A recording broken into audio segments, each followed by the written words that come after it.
One of the things we're going to cover here is taking binary values and manipulating them through mathematical functions or combining of binary values. This is going to be really critical when we get into, we're going to talk about encryption in this chapter, but also some other methods for manipulating and reasons for manipulating binary values. And so it's going to quickly kind of cover some of the basic structures here of doing this. Okay. So one of the first things we're going to talk about is something called XORing. XORing. Okay. We're going to definitely use this as part of the encryption methods of using passwords because it's a reversible process. And so we have what's called a truth table here. And so whenever we combine two bits, so we're going to combine bit 1 and bit 2. Okay? So if it's a 0 and a 0, that's going to combine and equal a 0. A 0 and a 1 equals 1. A 1 and a 0 equals 1. And a 1 and a 1 equals 0. So if the bits are the same, it results in a 0. If the bits are different, it results in a 1. Okay? So let's put this into practice. So we have our byte of information. We have 01000001. This is 65 decimal, represents the letter A. Okay? And we're going to combine that with another value. So we're going to add a key to this. Okay? In this case, we're going to add decimal 97, 011000001, or the lowercase a. Okay? So we're going to combine these two through an XORing process. Okay? So you line them up. So you can see our top row has a 65, next row has 97, and then we're going to use our truth table and start at the right and move to the left. So 1 and 1, they're the same, so it becomes a 0. 0, 0 is a 0 all the way across until we get to the 32 column. You've got a 0 and a 1. That gives us a 1. And then the other two values are the same. So we end up with a decimal 32, okay, which is a space. Okay, so this is a way that you can obfuscate data by adding a key. Okay, and this is the concept of passwords, and I'll talk more about that in a separate lecture. Okay, but this is the process, and again, this is a reversible process. That if we combined the decimal 32 and the 97, it would take us back to the 65. Yeah. So that's why this works for passwords. Another method is called ANDing. Now, those of you that have had network courses working with IP addresses, you've experienced this before. Okay? So our truth table is a little different here. In this case, all the values equal 0 unless it's a 1 and a 1. Okay? All the other combinations, 0, 0, 0, 1, 1, 0, all results in a 0. Okay? So only 1 and 1 gives you a 1. Okay? So I'm going to start out with decimal 192, okay, which is 11000000. And I'm going to add, my key is 255, 11111111. Okay. So when I combine those, remember the only time we get anything is if it's a 1 and a 1. Everything else results in a 0. So this takes us right back to our original value. Okay, well, why would we want to do that? Okay. If we look at, here's another example, 168. Okay, the result is 168. If my key is 255. Okay, I'm going to use the decimal 1. Same thing here. I'm using that same key throughout. So if I use the same key of 255, it's always going to result in the original value. Okay. Okay, so when we add those two together, again, we're using a subnet, or using a key of 0. Okay, and we end up with our original value. Instead of being 1, it's now 0. So what this looks like is we started out with 192.168.1.25. Okay. And we added to each one of these a subnet mask of 255, all ones. Okay. The reason why we do this is when you AND those, so ANDing 192 and 255 gives you 192. ANDing 168 and 255 gives you 168. ANDing a 1 and 255 gives you a 1.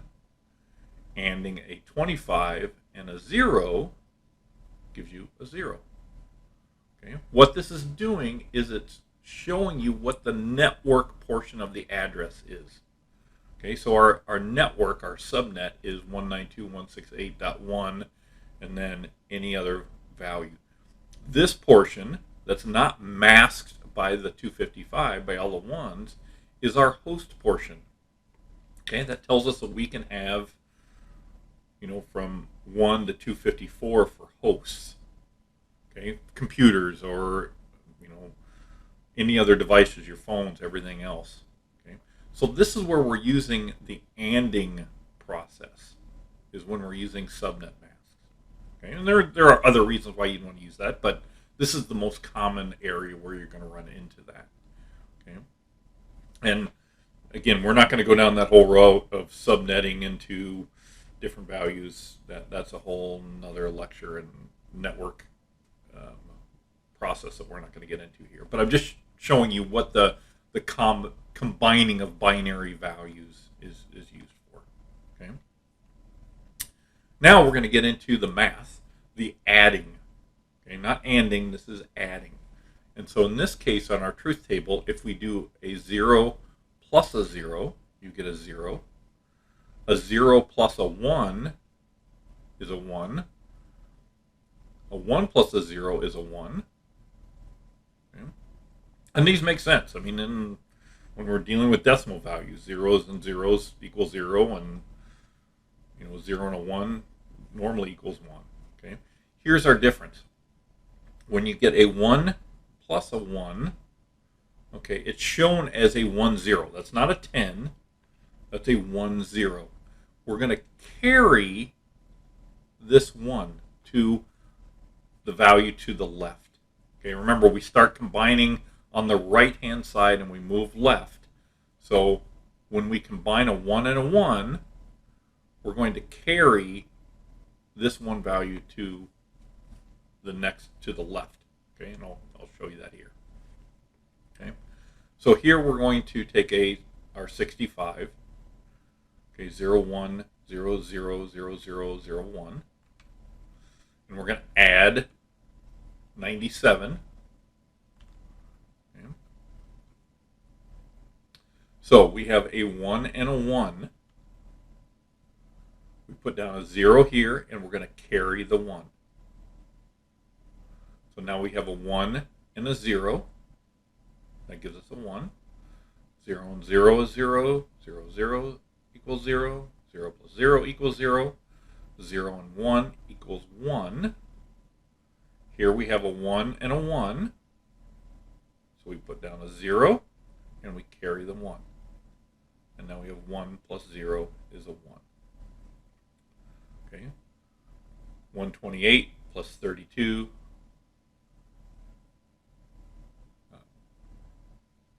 plus 2 equals 162.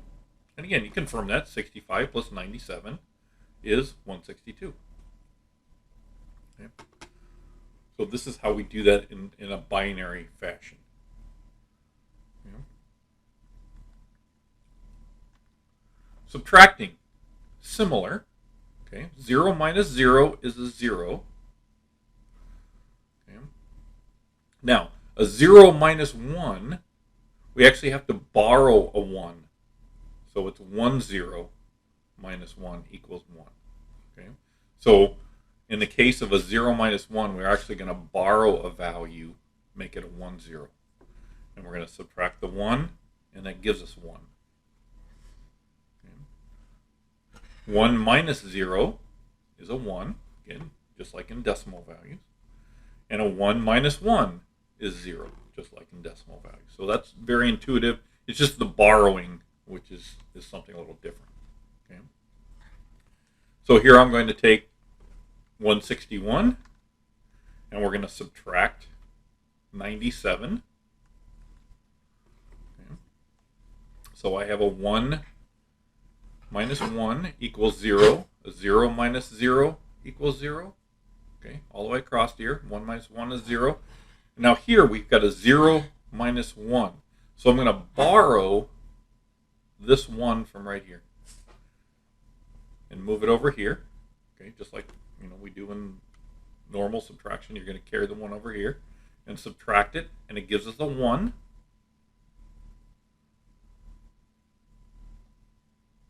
Okay. So the borrowed 1, 0 minus 1 gives us a 1. And that leaves us with a 0 and a 0, which gives us 0. So our value, 64. Okay. So 161 minus 97 equals 64. Okay. We're not going to be doing a lot of this in this class. We're not getting down a lot at the binary value. But I want you to understand this process. Where it's going to start to come into play for us with the binary math is with negative numbers. Okay, so far we've just mostly talked about unsigned values. Okay, unsigned values are always going to be positive, and when we've looked at all the binary values, we've only looked at positive things. But it is possible to have signed values. Okay. Signed values can be positive or negative. Okay. And you can't tell just by looking at it. If you look at raw data, well, is that signed or unsigned? You're not going to know.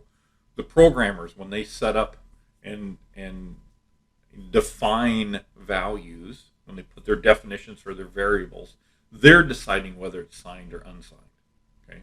So they have to tell you, basically, oh, these bytes of information are signed values, and these other bytes are unsigned values. Okay? And as we start getting into the data, you're going to have tables that are going to tell you that. Okay? You're looking through the different tables, and it's going to tell you if it's signed or unsigned. Okay? Now, we look at this on a signed value. Okay? So it means positive or negative. The most significant bit. Okay, we haven't really used that term yet. Most significant bit, MSB, is going to be 1. That is going to be the leftmost bit. Okay, the leftmost bit is considered the most significant. The rightmost bit is the least significant bit. Okay. So if we look at, just looking at nibbles. Okay, so here we have 0, 1, these are hex. So here's our nibble, here's our hex values. Notice that 0 through 7, the most significant bit is always 0. For 8, 9, A, B, C, D, E, F, the most significant bit is a 1. So any case, again, for signed values, any case where the most significant bit is a 1, 8 or higher, then the value, you can look at it and see, oh, that's going to be a negative number. Okay. Now, we're going to see this in Chapter 11. So we're only in Chapter 2 now.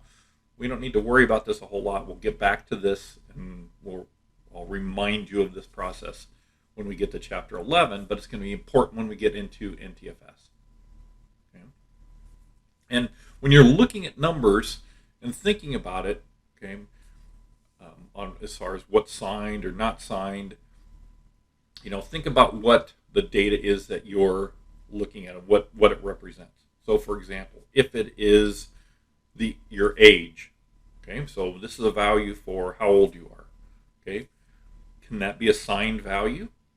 Well, you cannot have a negative age. Okay, so that's always going to be an unsigned value.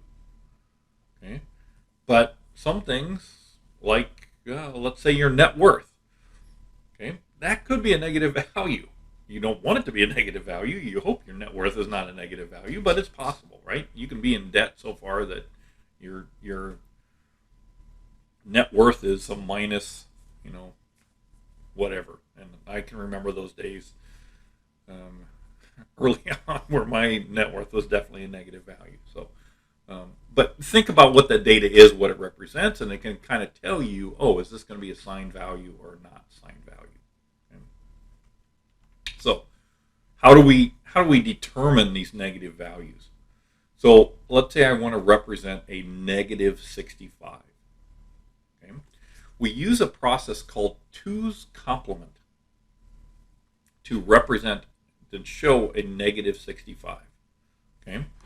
I start out with a positive 65, so 0, 1, 0, 0, 0, 0, 0, 1, and I invert. So step 1 is I invert the bits. So zeros become ones become zeros. Okay. That's step 1. Step 2 is I add 1, a decimal 1, or excuse me, a binary 1 to that value. Okay, and we're going to use the ANDing. We're going to use the adding truth table, not ANDing. Sorry. So again, 0 and 0 equals 0. 0 and 1 equals a 1. 1 and a 0 equals 1. 1 and 1 is a 1, 0, where we carry that 1. Okay. So in this case, I've got a 0 and a 1 is a 1. A 1 and a 0 is 1. 1 and 0, 1 and 0, 1 and 0, 1 and 0, 0, 0, 1, 0. Okay, I didn't have to carry anything over. So I end up with a 1, 0, 1, 1, 1, 1, 1, 1. Okay. Now that doesn't look like a negative 65, but that's how it's represented in a signed value. Okay.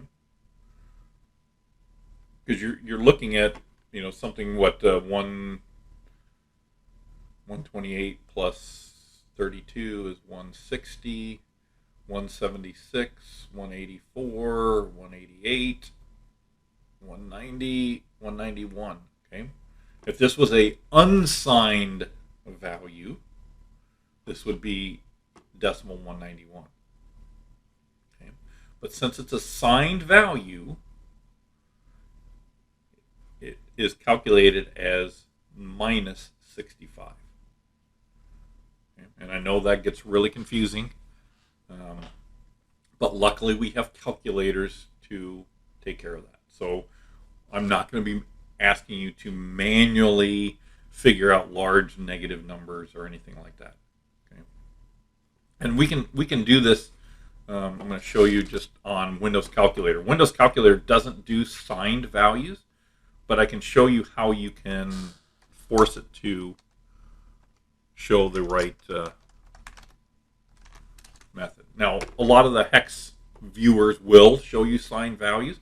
So a lot of them, like we're going to use FTK Imager a lot. If you highlight bytes, it will show you the signed and the unsigned value. So it'll show you both. Okay. So let's go back and show this value. So the hex value for this, so the first nibble is 1011. Okay, that's 11. That's a B, and we have a 1111. That's an F, right? Okay.